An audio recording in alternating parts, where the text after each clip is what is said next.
নমস্কার। অন্যান্য সমস্ত বছরের মতো এই বছরেও বাংলার মুখ আমি দেখিয়াছি সরস্বতী পুজোয়। হ্যাঁ, এই বছরেও সকলেই তাদের সরস্বতী পুজোর ট্রেন্ড মেনে সব কিছু করেছেন। যেমন এবছরেও দেখা গিয়েছে দুরন্ত বাইকে উড়ন্ত মামনি, তাদেরকে দেখা গিয়েছে দোতলা বাইকে করে পুরো রাস্তাঘাট দাপিয়ে বেড়াতে।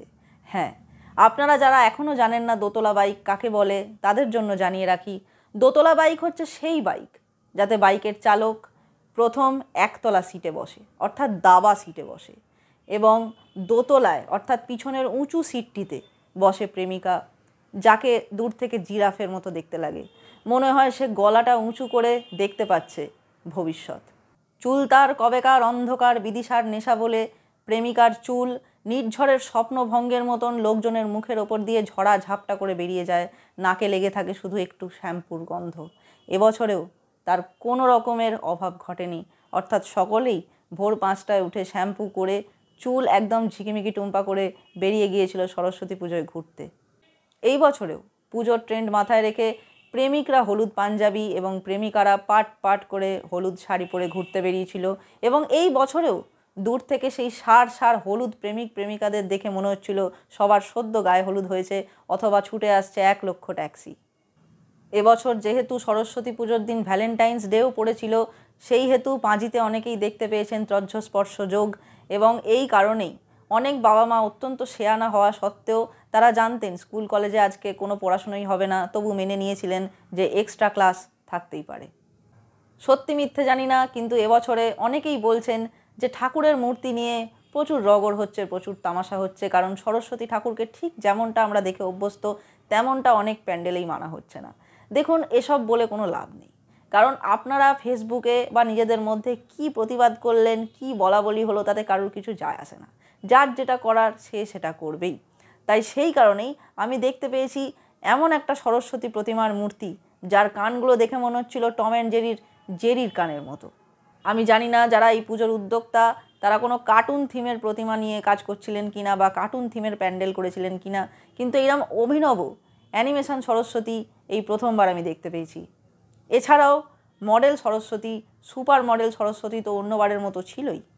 এছাড়াও আমি আজকে মোবাইলে নয়, একবারে চাক্ষুষ যেটা দেখে এসেছি একটি প্যান্ডেলে, যার ছবি আমার ভুলবশত তোলা হয়নি, তোলা উচিত ছিল, সেটা হলো প্যান্ডেলে আমি কোনো সাদা ধবধবে সরস্বতীর মূর্তি দেখতে পাইনি।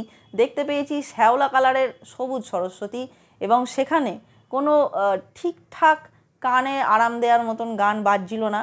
প্যান্ডেলটা ছিল একটা অন্ধকার প্যান্ডেল, এবং সরস্বতীর যা কালার বানিয়ে দিয়েছিল, মানে ভেতরে উঁকি ঝুঁকি না মারলে বুঝতেই পারছিলাম না ভেতরে ঠাকুর আছে, কারণ বাইরে কেউ বসেছিল না ঠাকুরের সামনে।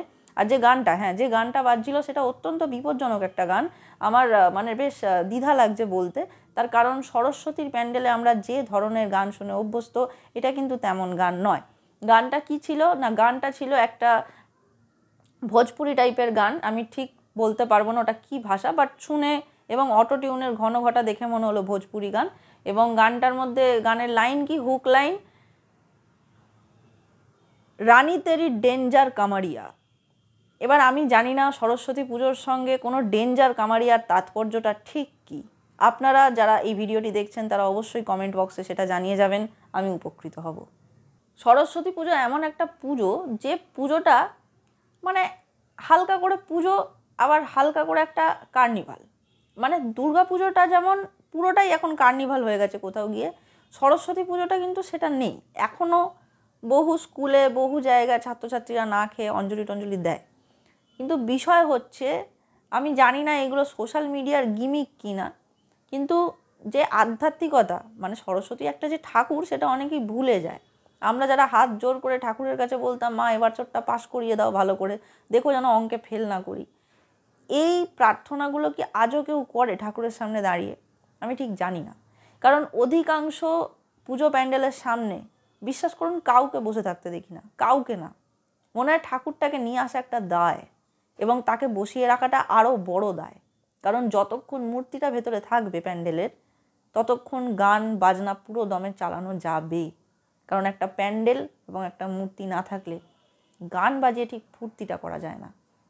ঠিক যেমন এই মুহূর্তে আমি যে ভিডিওটা শ্যুট করছি, আজকে কিন্তু সরস্বতী পুজো হয়ে গিয়েছে, পরের দিন আমি কিন্তু এখনও আশপাশ থেকে বহু প্যান্ডেল থেকে গান ভেসে আসতে শুনছি, চটুল গান।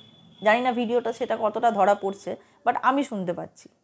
অর্থাৎ শুধু একটা বাহানা চাই। আমাদের বাঙালিদের পুজো আর উৎসবের কোনো অভাব নেই। আমাদের পুজো আর উৎসবের যে অভিনব মিশেল, তা যেন অটুট থাকে, অক্ষুণ্ণ থাকে, এটুকুই চাইব। আর প্রার্থনা করি বাগদেবী যেন কখনো বাহানা হয়ে না ওঠেন। এই ছিল আমার আজকের ভিডিও। খুব তাড়াতাড়ি ফিরছি নতুন আর একটা ভিডিও নিয়ে। ততক্ষণের জন্য টাটা।